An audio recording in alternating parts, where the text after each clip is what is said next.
to prison to commence serving the sentence imposed on him. Kata kamano, jang'ad buche Lawrence Mugambi onyiso Masengeli sura mar ng'uono bang' miye thuolo mar chopo e nyim doho e bwo ndalo 7 mabiro mar lero gima omiyo ne orem chopo e nyim doho kuom thuolo mar 6 mokalo ka odwaro mondo ong'wonne. The court nevertheless finds it desirable to impose this sentence as a coercive order as opposed to a punitive order. In that regard, Mr. Masengeli may avoid serving this sentence, and therefore, in that regard, the court shall suspend this sentence for 7 days only. The acting Inspector General of Police can redeem himself. The sentence shall automatically become effective. Justice Mugambi ochung' kar tiende ni kata odoko ni Masengeli nigi lemo maduong' e sirikal ne ong'ado bura makamano kaka yo mar rito ratiro mag oganda jo Kenya mane ogoyo ombulu ne katiba mar 2010 mar kelo telo makare. The deliberate defiance of court orders brings impunity, particularly when it is done by those entrusted with public power, as it is inconsistent with the purposes and the objects of the Constitution. In passing this sentence, I am conscious that it is directed to the highest ranked police officer in this country. He is still in office. That might pose a challenge in the enforcement of the order, since in police service, seniority is highly regarded.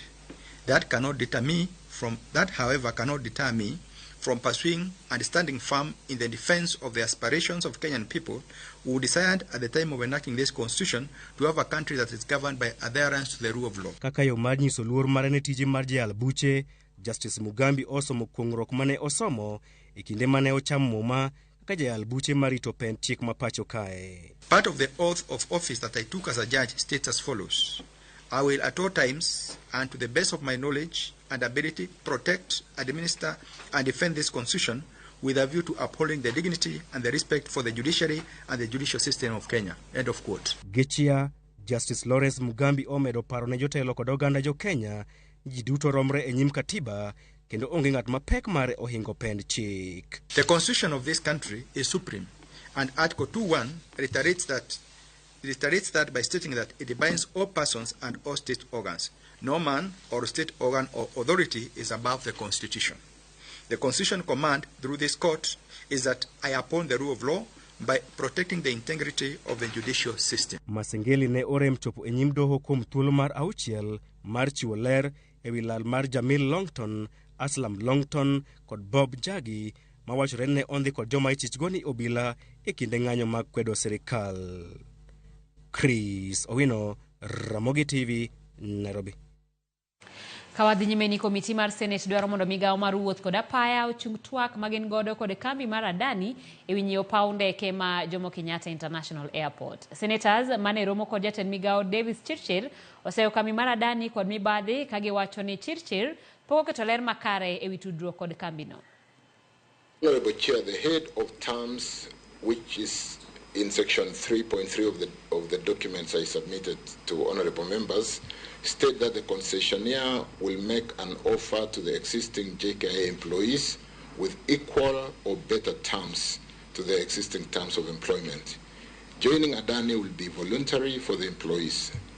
They will have the option to ascend to Adani or to stay with KAA, which will be managing the other airports, or to take a voluntary exit package, which has also been provided as a third option. There will be a 3-year interim management period during which the facility will be jointly managed by KAA and the concessionaire for hand holding. Kawadhi nyime ni jo od bura mag kweth siasa mar Kenya Kwanza e kaunti ma Kiambu chung kar tiendgi ni jatend migawo mar arita Kithure Kindiki ema gibiro winjo wach ne siasa mag Mount Kenya. Kagiloso e kaunti no jo od bura go ne olero ni Kindiki osenyiso ni en kod dwaro mar dongruok margi molo jalup jatend piny Rigathi Gachagua. Ne gimedo bende ni nitiere weche mag dongruok mathoth ma osenindo, kata kamano gin kod adiera ni koro piny owacho biro chierogi.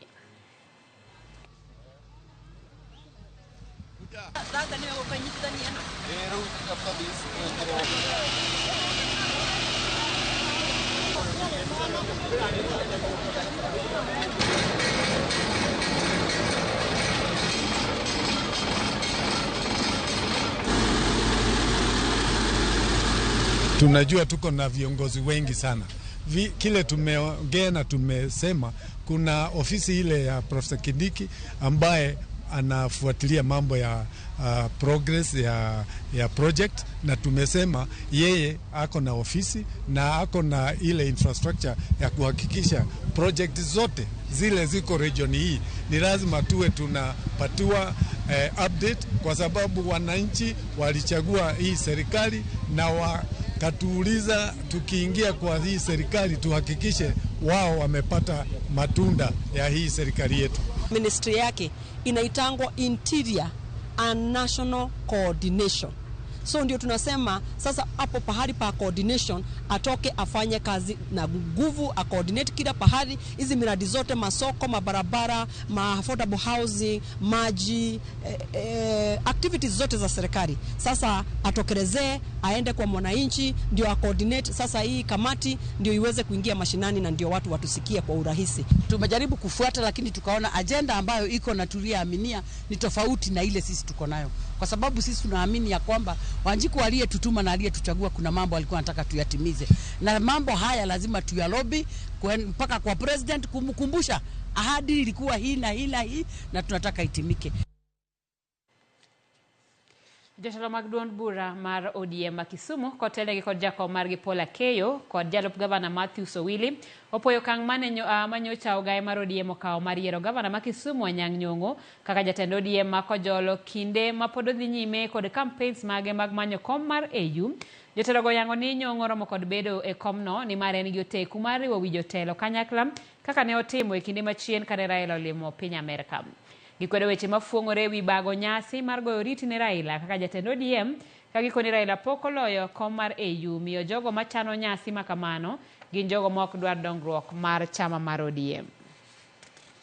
Wabiro kaka wuono mondo mi waduok erokamano mokwongo ne jatendwa Raila Amolo Odinga kod the ODM Central Committee manyo yalo Governor Professor Peter Anyang' Nyong'o ma jatendwa Kisumu kaka jalo mabiro bedo jakom mar kukuno ka baba odich timo campaign mar AUC commission modwa bedo ang'o modwa bedo jakom. Wabiro bende mondo mi wachiw puoch kod pak ne jatendwa His Excellency Professor Peter Anyang' Nyong'o kuom lemo manyo miye mondo mi hotel ne Central Committee sama jakom onge. Jodala wa mawacho ni wadwa timo party ne jakom, ok wanyal timo party ka jakom pok oyier. Mago joma ok dwar dongruok wa kata dongruok jakom. Omiyo da kwayo jothurwa duto ma jotelo moyier ni giwere gi weche mag ilo manono. Walemuru ne jakom e piny mangima mondo jogo mowuotho irgi oyie gi weche mowacho mondo miye kura. Na mor nwachang'eyo ni Professor Anyang' Nyong'o nen osegam bedo e party kae kotelo nwandalo mane baba ne onge. Kendo ang'eyo ni en gadiera, en ng'ama oseriwo wiji. Makata Kisumu ka waseneno kaka oseriwo wiwa, mosetiyo maber, moseloko kata Kisumu e yo ma waneno. Omiyo ang'e ni kodong' kanyo to koro dhi riwo wiwa jotelo. Sekta mar somo medo mana nimo kaluwore kod achiedh nade ma medo nure. Higni ariyo nyaka ne sirikand Kenya Kwanza donjie telo. Kata obedo ni jatend piny William Ruto nokawo migawo mar somo kapod yomyom ahinya kaluwore ni lai mar somo mar CBC eka ne chakore kendo thoth mbalariany ne gope obembo. Jolony lero ni singo mathoth ma Ruto noketo ne jopiny ma pok onyalre nyaka sani ema ne omiyo jopiny oketo geno ni sirikand Kenya Kwanza ne nyalo rieyo sekta mar somo. Ma e wuoth malit ma sekta mar somo osekaloe higni ariyo mokalo.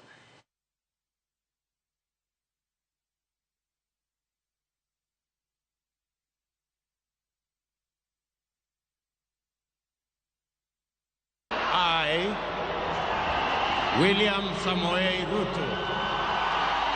Higni ariyo tok sirikand Kenya Kwanza ka otelo, sekta mar somo e pacho ka ni kama rach kaluwore ni thoth chenro ma sirikand Kenya Kwanza nosingo tiyogo e bero sekta no nenore mana kalak kendo moko osepodho. Jolony lero ni kata obedo ni sirikal mar Kenya Kwanza noyudo sekta mar somo kapok otegno, keto geno mathoth ma ok nyalre ne jopiny, koro sani oketho sekta mar somo masani ni otanda mar midekre. The current government inherited an education sector that was in a downward spiral. a downward spiral in the sense that we had a rushed transition from the old curriculum to the CBC, which had been unplanned, which had become a huge crisis that they inherited.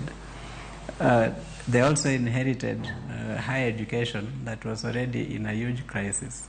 The problem is that they made huge promises. They made people think that after 2022 we will enter the land of milk and honey, and they either did not have a full understanding of the extent of the problem, or they had that understanding but they just wanted to win an election and they didn't care what happens after that. Jatatije mariruok marusawa Emmanuel Munyasa lero ni aput mane Kenya Kwanza ochuogo ewi rieyo sekta ahinya lai mar somo mar CBC norem chiwo chenro mar ariyo maneno ni CBC otayo makare. Gie sani Munyasa lero ni chenro mar CBC obam kendo ok nyis picha maler ma jolony ne nigo kochakre. So the term we came up with around domiciling was an interim term. It was supposed to help us avert a crisis and then think about how we create the school system as envisaged in the CBC, which is that we'll have an ECD, we'll have primary school, we'll have a junior school, and we'll have a senior school.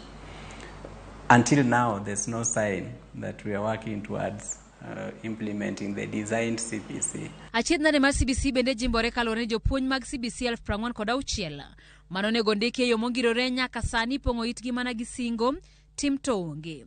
Jopuonj mag JSS oseng'anyo kuom thuolo buora e higani. Ng'anyo sekta mar somo osebedo kaluwore moro e tok wadgi to samoro riat.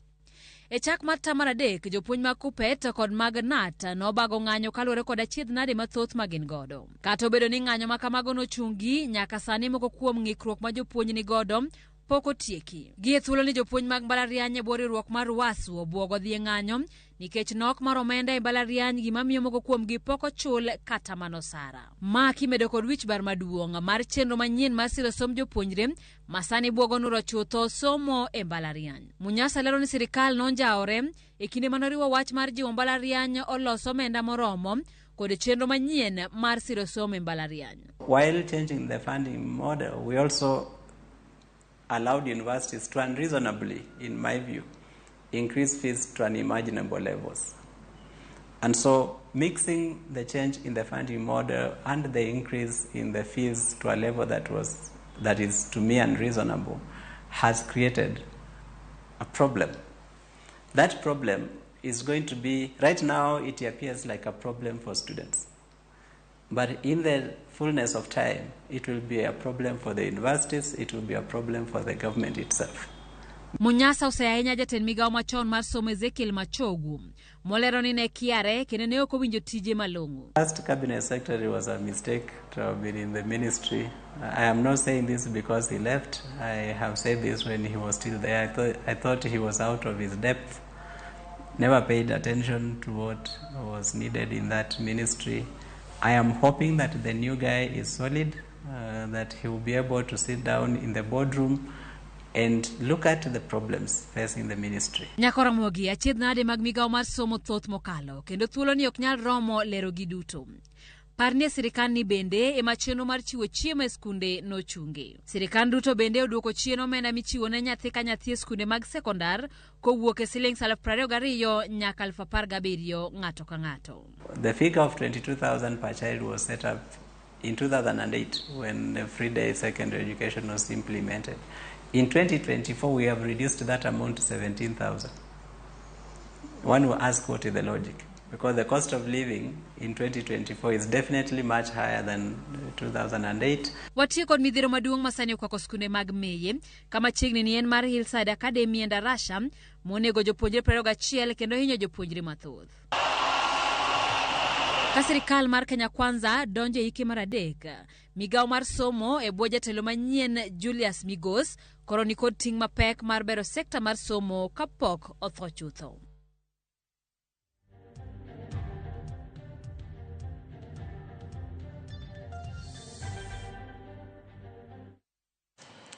Kaka jokanyo sekta mar somo wageno ni igni adek kama sirikand Kenya Kwanza odong' godo biro kelo lokruok makare sekta mar somo masani bende koro okikore miwuoro kaluwore ni chenro mang'eny ma sirikand mar Kenya Kwanza nobiro godo nyaka sani thothgi pok onyago olemo to gima lich ni thothgi medo mana ruwo jopuonjre gi mamiyo moko kuomgi koro chunygi jok kod somo ka penjo en ni e piny mar rowere mathoth ok osomo higni 10 wabiro bedo kanye kaka piny kaw kamano wadhi nyime kama piny Kenya kod mano mar Jerman odonje winjruok mar chenro mag tije e yor mbui kanyakla kod tero jotich e piny Jerman mar umo fuok mayudore kono. E romo mane jatend piny William Ruto keto jokanyo mag pinyno, piny Kenya biro bedo ka chimo jotich ne piny Jerman kama idhi tim kokalo e tije mag mbui kanyakla kod tero jotich e pinyno. Bende ma idhi yawo thuolo ne jopuonjre dhi medo sombgi e pinyno. Jatend piny William Ruto yango ni mae en mana achiel kuom yore mag loso tije ne rowere ma pacho ka. Jatend piny ni e limbe e piny mar Jerman.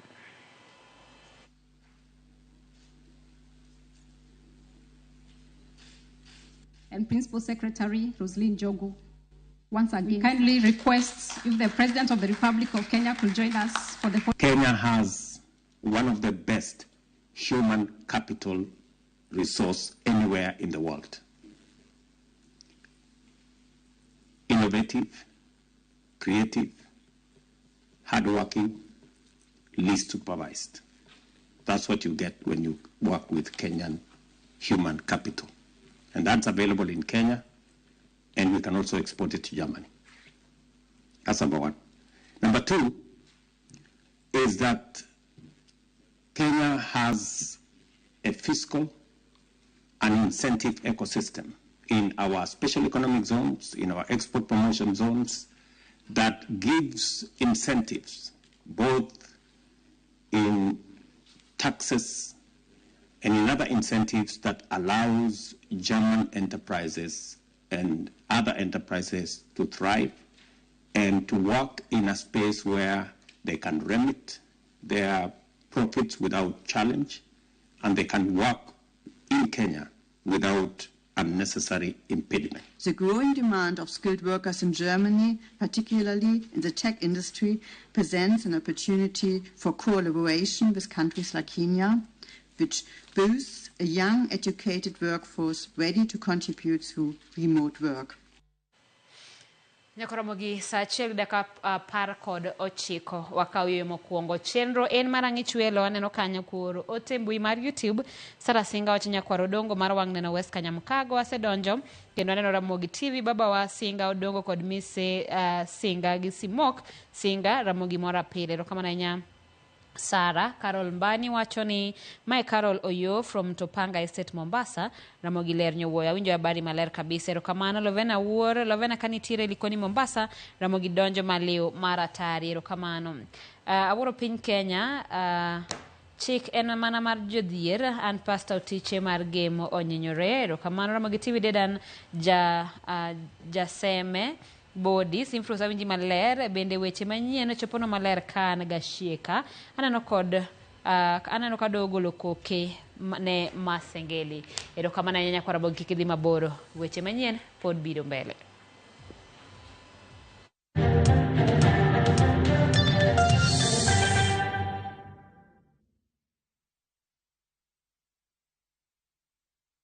Jipange na View sasa imerudi kwa mbwembwe na vishindo.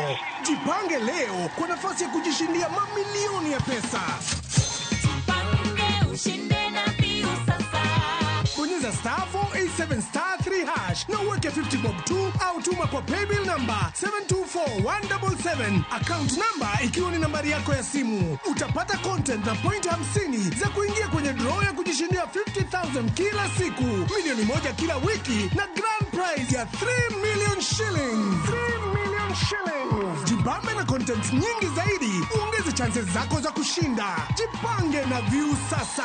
Weka 50 bob tu na huenda ukajishindia 50,000 kila siku, milioni 1 kila wiki na grand prize ya milioni 3. Sheria na masharti kutumika. Imeidhinishwa na BCLB namba 0000130.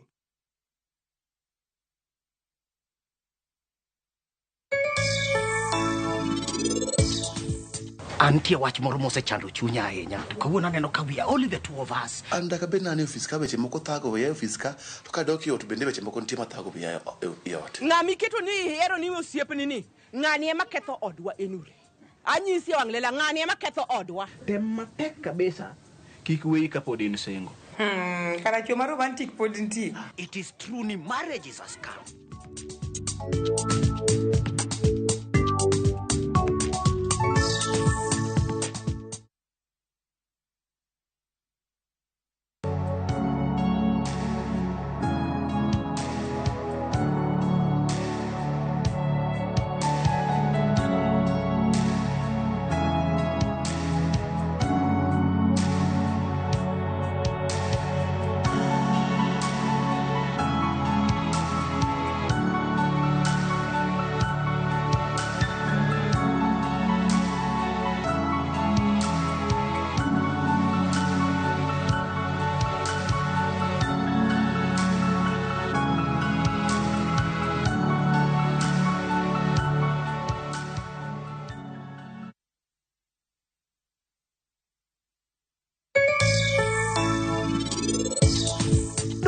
Na customer e hotel mapoka yao kan. Yawa. Ng'ami keto ni hero ni osiepni ni ng'ani ema ketho odwa enure.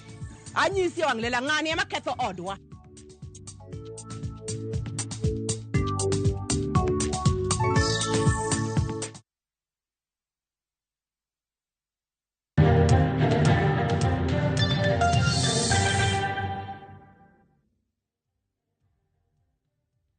Chegni kendo jangwena weto ngimagi e kar dak ma Shauri Moyo Kamkunji boma Nairobi bang' odundu mar minyaga mane gigero lwar kuomgi kendo umogi.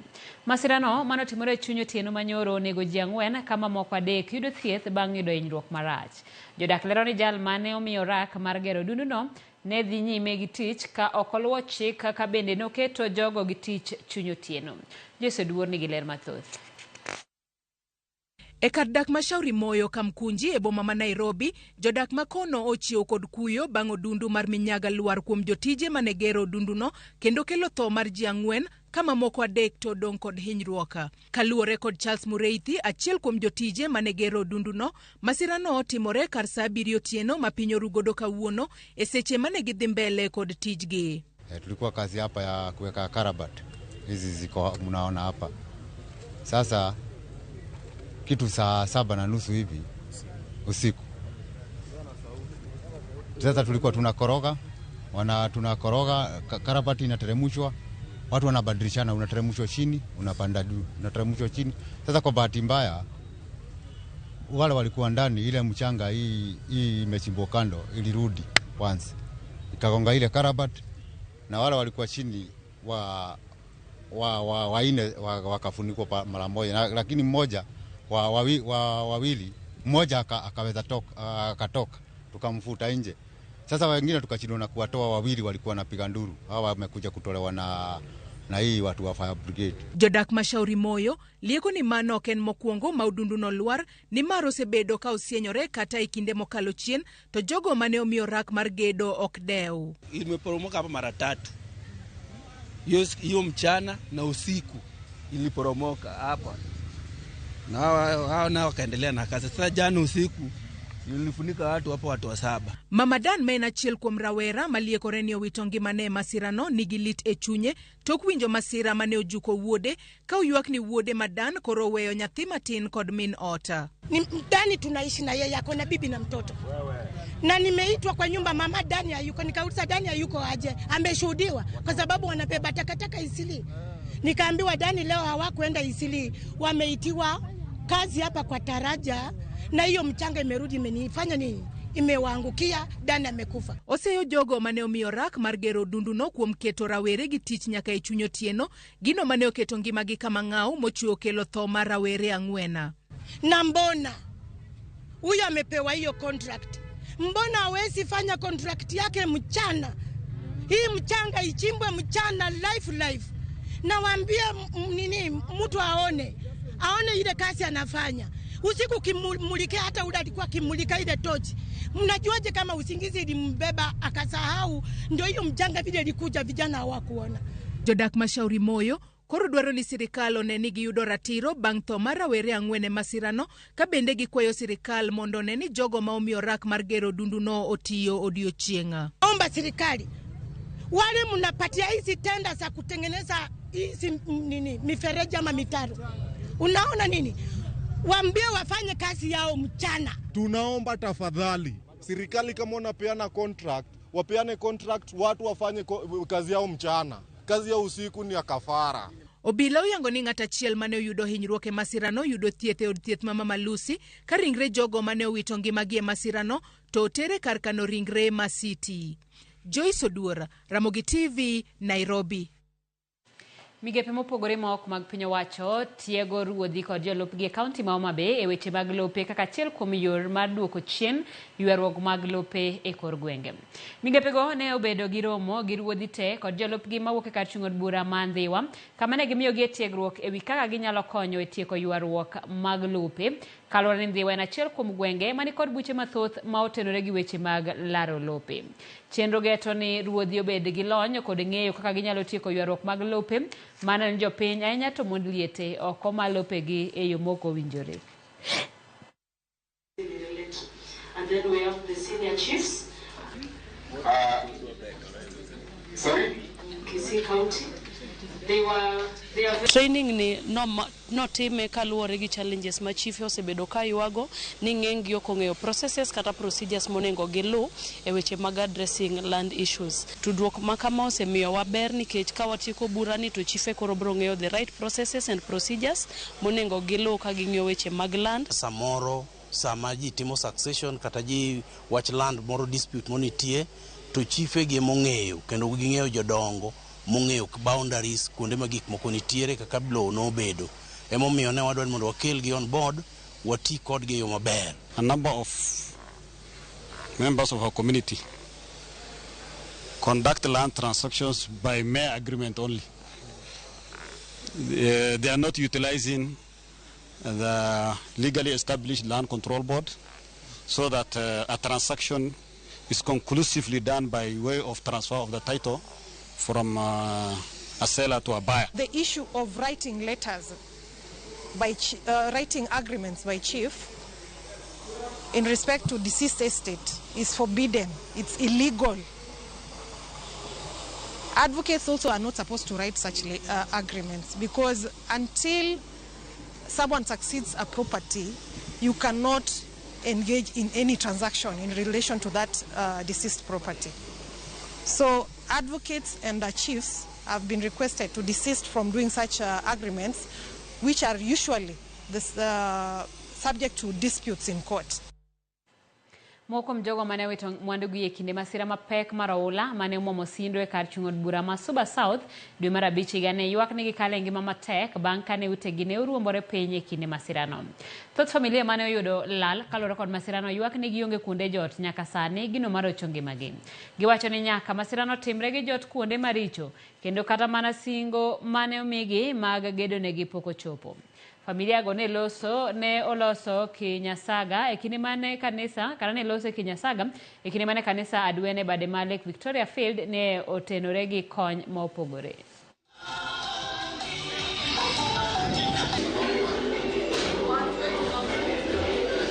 Gigena nodhi makoro kata gisani aonge kama nyalo chuorae achiliel chuora notho noweya gi nyithindo moweya go bende dhi sikul gigi mag sikul nodhi te biashara mara mana yao pi nodhi godo te nen kar duka pi nodhi go mano dong nono nyithindo dongo e lweta nono makata kaka chak go tama tabe achiliel kuonde madake nitie kaka okunyore makata wuotho mondo achope ndara asandora koro asebedo gi chuny lit to kawuono nieri amor gi kanisa SDA Lake Victoria Field kuom loso thuolo makende kendo thuolo maber mar parowa kendo gi yuorowa gi kony mopogore opogore. Ne wayudo ni ne sirikal osekelo kony to jomoko ne pod orem.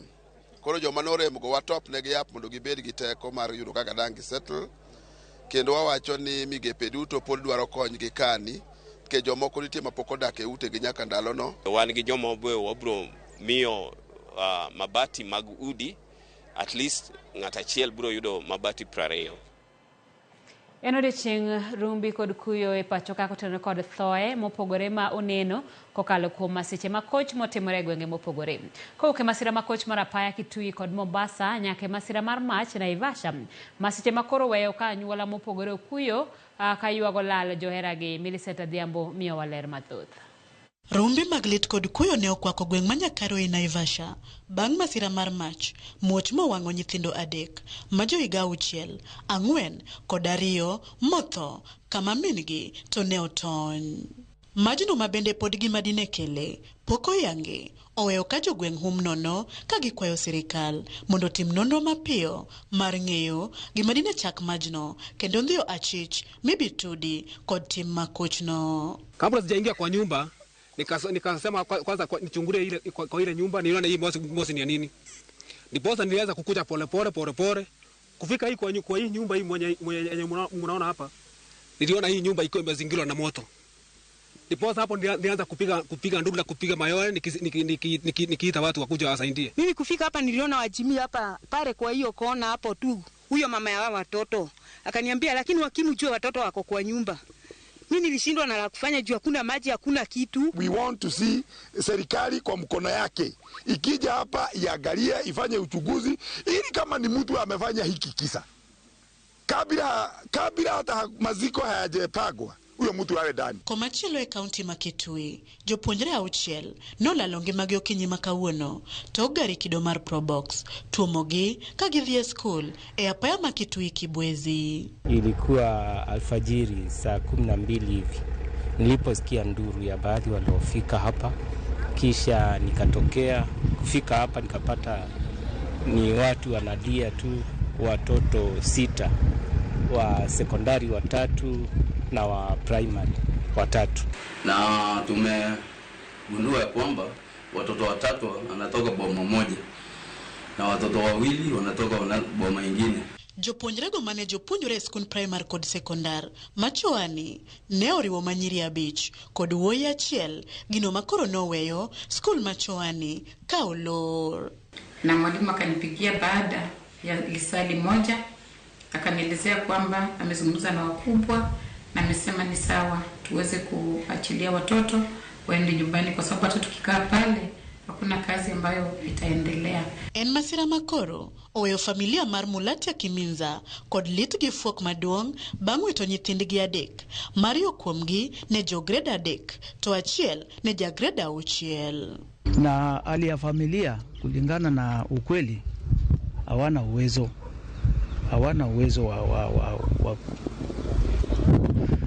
hawana uwezo kwa kweli, na tunaomba serikali itusaidie. Jodak machoani koro dwaro mondo sirikal kokalo migao mar wuoth oneni apaya ma Kibwezi ochuge signpost mondo kony e rito chike mag apaya kendo duoko chien masiche piny. Ringre jopuonjrego kane kar kano ringre mamutomo ka obila dhi nyime kotimo apedha mager ne dereba mar nyamburkono mabende ne oringo molal miru bang' weyo jopuonjrego tim madhongere dendo ni hit and run. Rumbi mar litni bende oyudo jodak moko Mombasa tok ji 2 wito ngimagi kama moko 11 to oyudo hinyruok maricho e masira mar apaya mane otimore e alwora ma Bangladeshi e apaya maduong' mawuok Mombasa kochomo Mariakani. Kaluwore kod komanda mar obila ma Jomvu, Lydia Wanjiru, masirano ne otimore bang' matatu mar Nissan mane oting'o johand mogoka tuomore Rigiri Gapiko mikoni ne ringo koma okore. Ringre jogo mane owito ngimagi ne otere kar kano ringre ma Coast General ka jogo mane oyudo hinyruok to ne oringodo e ute thieth mopogore Mombasa kuma gidhi nyime kod yudo thieth. Obila dhi nyime kod timo nonro e wi masirano mane otimore kawuono e kar saa 3:30 okinyi. Millicent Adhiambo, Ramogi TV.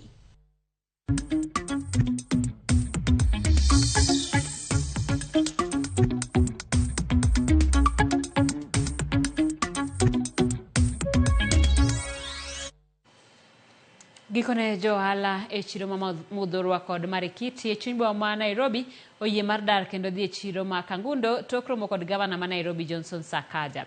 Jakom chiro ma wakulima Paul Maina tok romo ni wacho ni joalago ma uso tungu, rabuon, machunga kod mananas dhi yudo thuolo ma huyanga e chiro ma gidhiye kendo golo dhogruok mosebede chuny boma ma Nairobi. Sakaja olando weyo juogo joalago kuom dweche 2 e sama gidar mar miyo gi thuolo mar duoko chenro mag gikare.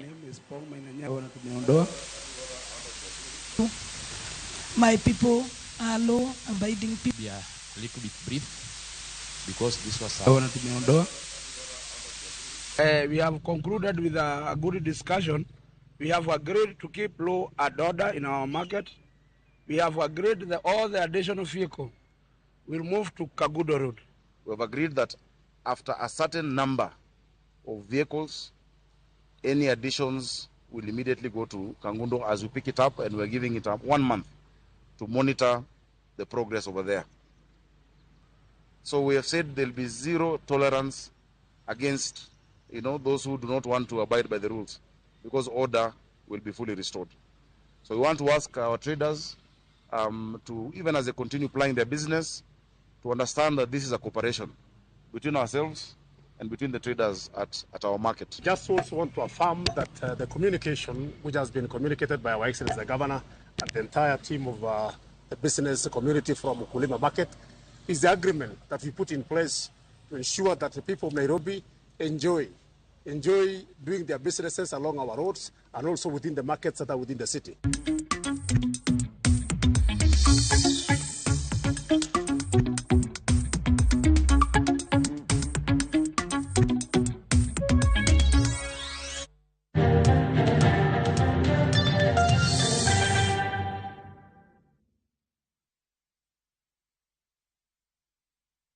If you're flashing, I am here and I'm not calling back. It is because I am a runner and I ran out of airtime. New on View Sasa, Jalis Lekong. Due to public command, I come to real life now. A marathoner who can run through your ribs with his humorous lines. Even when I met my wife for the first time, I ran out of words, I ran out of breath, then I ran crazy for her. Now I jump into conclusions. Enjoy these hilarious and entertaining stories of Jalis Lekong. Exclusively on View Sasa. Thank you very much. Karibu tena, asante sana. Pilot, uko ready ku take off na Shabiki Jet X? Ha, Shabiki Jet X inagawa kugawa. Cheza Jet X na as low as 30 bob, a wheel of fortune ita pop up, spin, and instantly win your cash prizes. Tuko na over 650,000 Kenya shillings in cash prizes for the lucky winners. Boarding is now easier than ever. Log into shabiki.com na udeposit pesa yako, click on casino, then select transfer to casino. Weka amount unataka kutransfer, for example 50 bob, okay? Then click transfer funds ili kuconfirm. Sasa uko sorted. Click on casino na uanze kucheza Jet X. Ingiza wenzako na bado ubebe a share of the 650,000 Kenya shillings in cash prizes. Fly, spin, and win with Shabiki Jet X.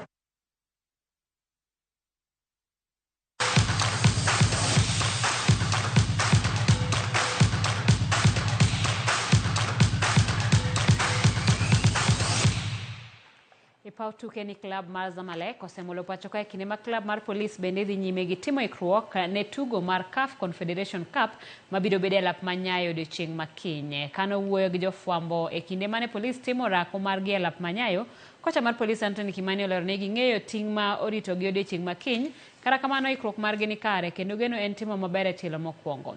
Kenneth Muguna gi Brian Musa ok bi tugo ne club mar police odiechieng' makiny. Ka Muguna pod nigi kum mane omiyo gi CAF ka Musa nigi hinyruok mabiro kete oko kuom kinde.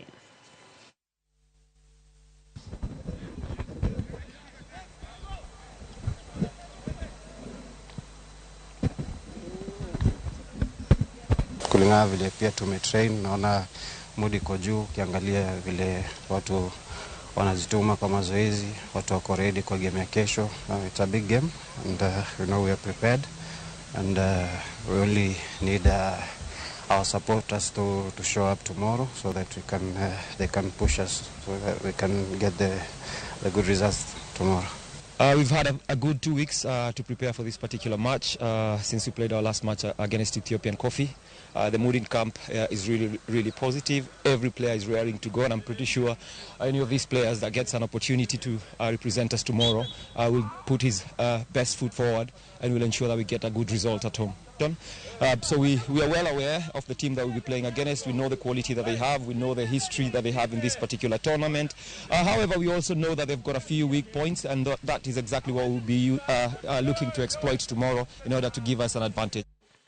Timbe osekore ka wankoro iketo mane tuke mag rugby league maduong' pacho kaka Ramogi kibiro bagi alap mana Kuru Athletic Club kochakore odiochieng' makinye. Toka okombe mar Driftwood Sevens, team mar Kenya Queens biro wuok oko mar kawo okombe no. Queens biro rakore gi timbe kaka Zitek University Oaks, Menengai Oilers gi team mar Mombasa RFC e pool A. KCB RFC biro bedo maonge gi jotugo kaka Samuel Asati, Floyd Wabwire kod Michael Wamalwa e tieloni mar Prince Lou Sevens. KCB RFC nitiere pool B kamoting'o Nondis, Mwamba gi Jobag tuke gi Nakuru RFC. Pool C oting'o Black Blood, Strathmore Leos, Masinde Muliro University gi Catholic University Monks. Ka pool D biro bedo gi timbe kaka Kabras Sugar, Daystar University Falcons, Kabere Stallions kaachiel gi Kabarak University. Of course, every play, every game, every team counts. They are worth opponent. So our first game will be a tough one against the Oilers. Then we play against Mombasa. Then we finish the day against Zitek. So then the following day we wait to play our quarterfinals, semis, and finals.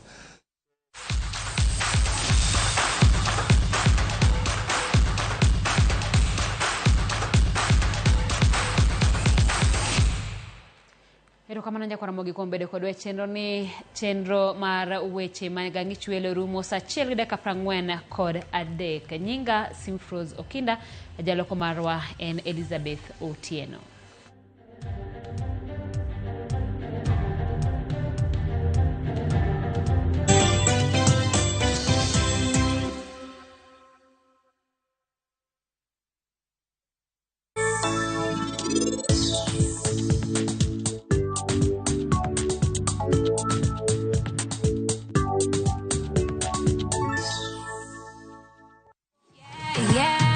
Lazima tutafute